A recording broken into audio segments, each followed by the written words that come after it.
Hai teman-teman, kali ini kita akan menyimak sejarah rempah di Kepulauan Banda yang terletak di Provinsi Maluku.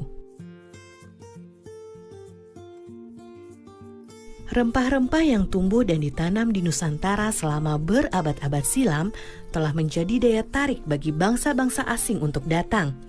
Salah satu wilayah penghasil rempah terbesar di timur Indonesia adalah Kepulauan Banda.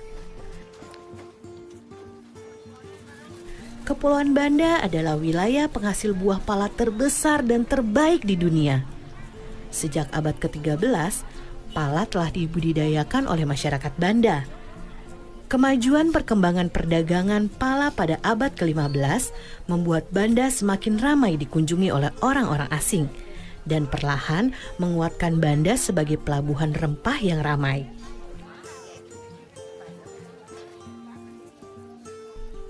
Sudah sejak lama, pala dimanfaatkan untuk berbagai kebutuhan hidup manusia.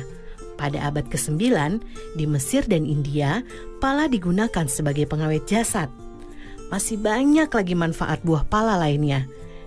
Daging buah pala dapat dibuat sirup.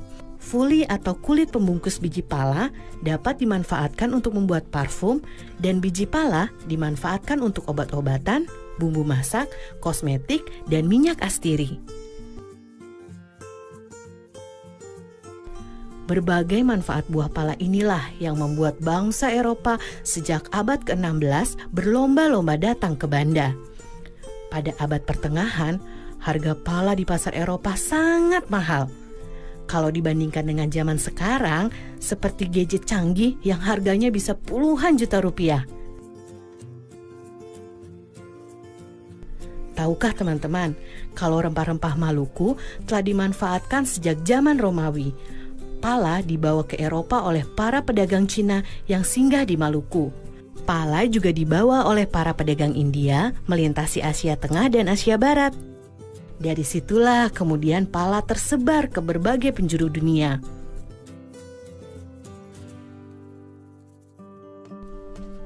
Selama puluhan tahun, bangsa Eropa berlayar mengelilingi dunia mencari sumber rempah-rempah. Bangsa Portugis menjadi yang pertama kali mendarat di Banda pada tahun 1512. Kedatangan bangsa Portugis kemudian disusul oleh kedatangan bangsa Belanda pada tahun 1599. Inggris pun tak mau kalah. Mereka menyusul Belanda datang ke Banda pada tahun 1601.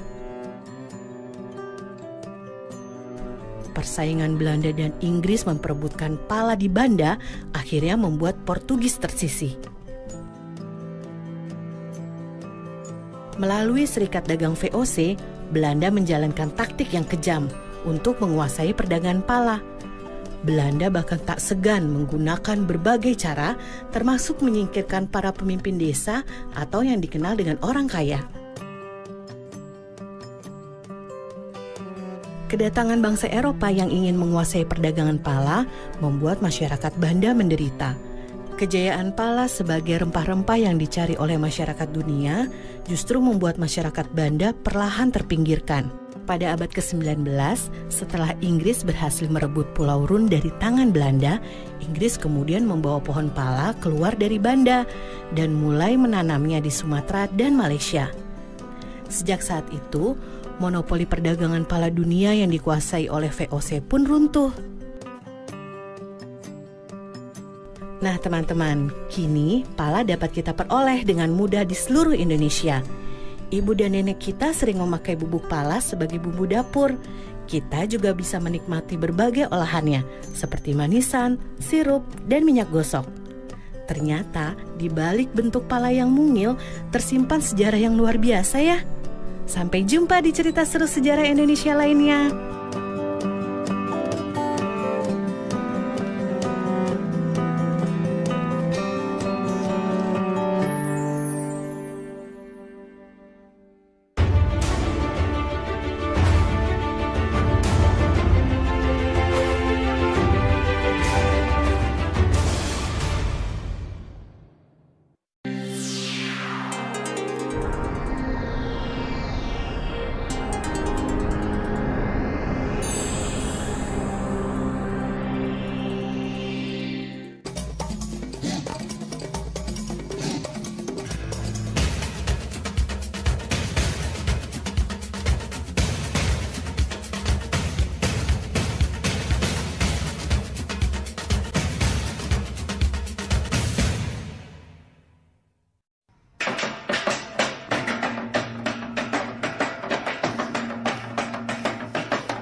Halo Sobat Pelangi, berjumpa kembali dalam program kesayangan kita, Pelangi Nusantara.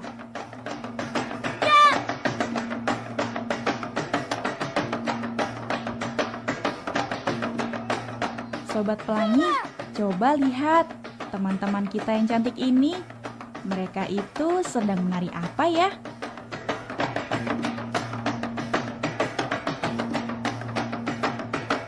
Oh, tari soya-soya.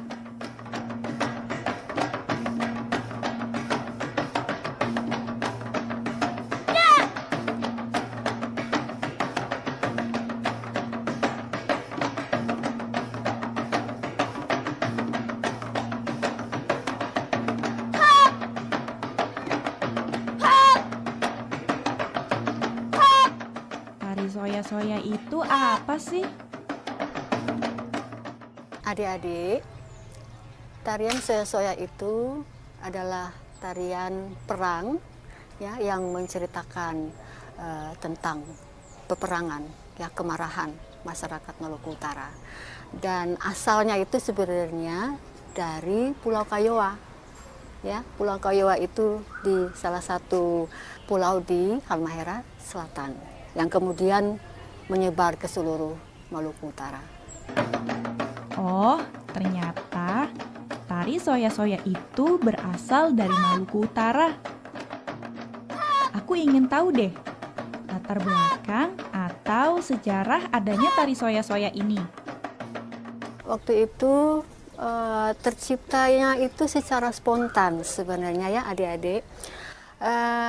Pada saat masyarakat atau yang di sana di daerah Maluku Utara itu disebut dengan Balakusu Sekano-Kano. Ya, Balakusu Sekano-Kano itu artinya rakyat yang merasa marah mengetahui bahwa Sultan Babullah diculik kemudian dibunuh. Seperti itu sampai terciptanya tarian tersebut gitu. Sobat Pelangi, perhatikan deh pakaian dan tata rias wajah mereka. Keren ya. Kalian mau tahu tidak bagaimana mereka merias wajah dan tata cara mengenakan kostum untuk tarian soya-soya ini?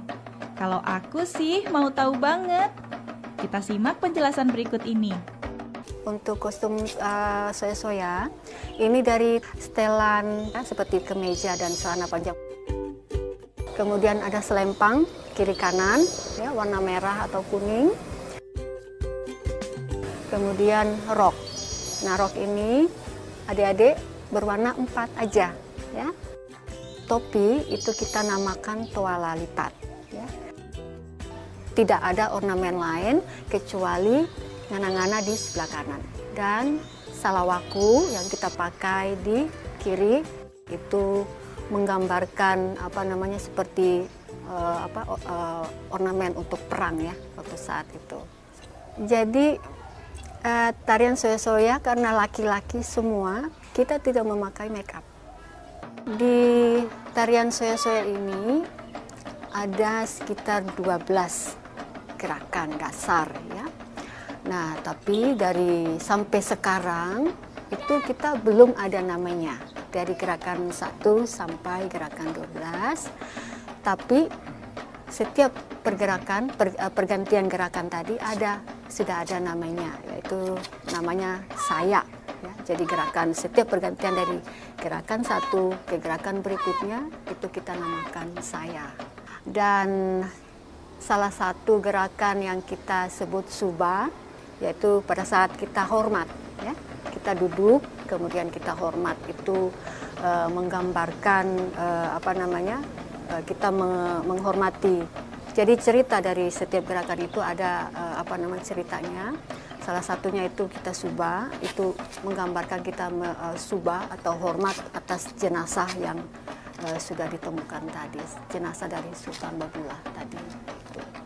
Jadi kostum adik-adik yang digunakan untuk penari soya-soya ini sangat unik ya. Kita adaptasi dari bangsa kolonial dulu rupanya ya. Jadi ada atasan setelan putih-putih dasarnya dan memakai rok Jadi penarinya semua laki-laki, tetapi kostumnya ada memakai rok ya.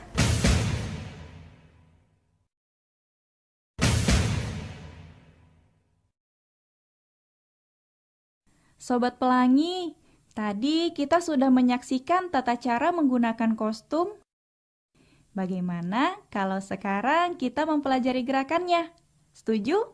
Simak yang berikut ini ya.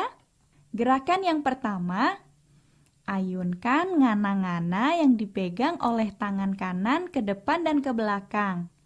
Nah, salawaku yang ada di tangan kiri digerakkan, diayun ke kanan dan ke kiri. Seperti ini. Tu, wa, ga, 4, 5, 6, 7, 8. Sementara kaki kiri diangkat dan diayun ke depan dan ke belakang. Ya, seperti ini. Tu, wa, ga, 4, 5, 6, 7, 8. Selanjutnya, gerakan soya, yaitu gerakan penyambung dari gerakan sebelumnya ke gerakan selanjutnya. Caranya, posisi badan menghadap ke kanan, kaki kiri diangkat, lalu digerakkan mengayun ke depan, lalu ngana-ngana diayun ke depan. Gerakan berikutnya, kaki kanan melangkah ke samping kiri sebanyak 2 kali. Ngana-ngana diayun ke atas sebanyak 2 kali juga. Lalu, posisi badan menghadap ke arah kanan. Gerakan kaki dan tangan sama seperti sebelumnya. Seperti ini. Tu, wa, ga, 4, 5, 6, 7, 8. Gerakan selanjutnya. Posisi badan menghadap ke depan sedikit membungkuk. Kaki kiri diayun ke belakang dan ngana-ngana diayun ke depan. Salawaku menghadap ke atas di bawah ngana-ngana. Lalu ganti kaki kanan yang digerakkan ke belakang. Ngana-ngana diayun di atas salawaku. Lalu salawaku diputar menghadap ke bawah. Seperti ini. Gerakan selanjutnya. Posisi badan menghadap ke depan, kaki kanan menyilang ke kiri, ganti, kaki kiri menyilang ke kanan, ngana-ngana diayun 1 kali, maju ke depan dengan kaki menyilang sebanyak 3 kali hitungan. Lalu, hitungan keempat, posisi jongkok dengan kedua tangan menyilang, ngana-ngana di atas, salawaku di bawah. Kita ulang. Tu, 2, 3, 4, 5, 6, 7, 8. Lalu ngana-ngana diayun ke depan sebanyak 4 kali ke belakang. Seperti ini. Selanjutnya, dalam 4 kali hitungan, ngana-ngana diayun ke depan sambil berdiri perlahan-lahan. Lalu, posisi badan miring ke kanan sambil mengayunkan ngana-ngana ke arah belakang sebanyak 4 kali. Gerakan selanjutnya. Kaki kiri meloncat kecil ke depan, diikuti kaki kanan sambil mengayunkan ngana-ngana. Lalu, loncat kecil ke belakang sebanyak 3 kali. Ngana-ngana dan salawaku diayun ke arah pinggang. Seperti ini. Tu, wa, ga. Tu, wa, ga. Gerakan selanjutnya. Sama dengan gerakan sebelumnya. Setiap hentakan, kedua tangan diayun ke atas dan mempertemukan antara ujung ngana-ngana dan salawaku. Seperti ini ya. Tu, wa, ga. 4, 5, 6, 7, 8. Tu, wa, ga. 4, 5, 6, 7, 8. Gerakan selanjutnya, ayunkan kaki kanan dan kiri secara bergantian ke arah samping. Ngana-ngana dan salawaku berada di pinggang, seperti ini.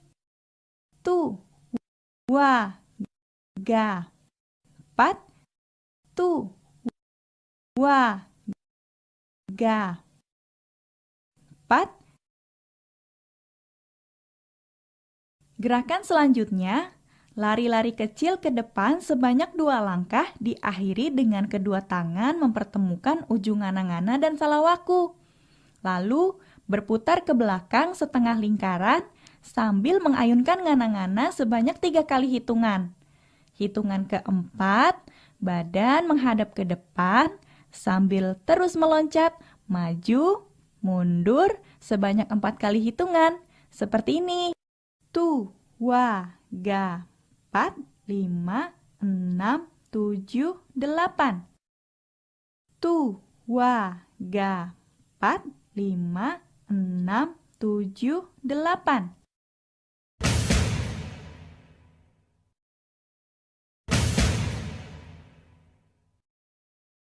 Gerakan selanjutnya. Maju ke depan 2 langkah, ngana-ngana diayunkan ke tengah atas salawaku, lalu berputar ke belakang sambil mengayunkan ngana-ngana ke samping atas.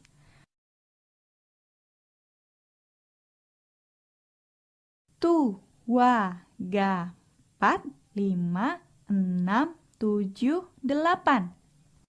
Tu, wa, ga. 4, 5, 6, 7, 8. Gerakan selanjutnya. Kaki loncat ke depan dan ke belakang. Diikuti dengan ngana-ngana dan salawaku diayun ke depan dan ke belakang. Lalu balik kanan, loncat kecil dengan 4 kali hitungan. Seperti ini. Tu, wa, ga. 4, 5, 6, 7, 8. Tu, wa, ga. 4, 5, 6, 7, 8. Lanjut. Posisi badan menghadap ke kiri, silang ke kanan sebanyak 2 kali. Kaki kanan silang ke kiri sebanyak 2 kali sambil mengayunkan ngana-ngana. Seperti ini. Tu, wa, ga. 4, 5, 6, 7, 8. Lalu, lakukan gerakan seperti sebelumnya, tapi sambil memutar. Seperti ini. Tu, wa, ga. 4, 5, 6, 7, 8. Bagaimana Sobat Pelangi? Tidak sulit kan? Kalian harus rajin berlatih agar bisa menguasai gerakan tari soya-soya ini. Kita coba pakai musik yuk!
Nah, Sobat Pelangi, demikian program Pelangi Nusantara kali ini. Sampai jumpa di episode selanjutnya.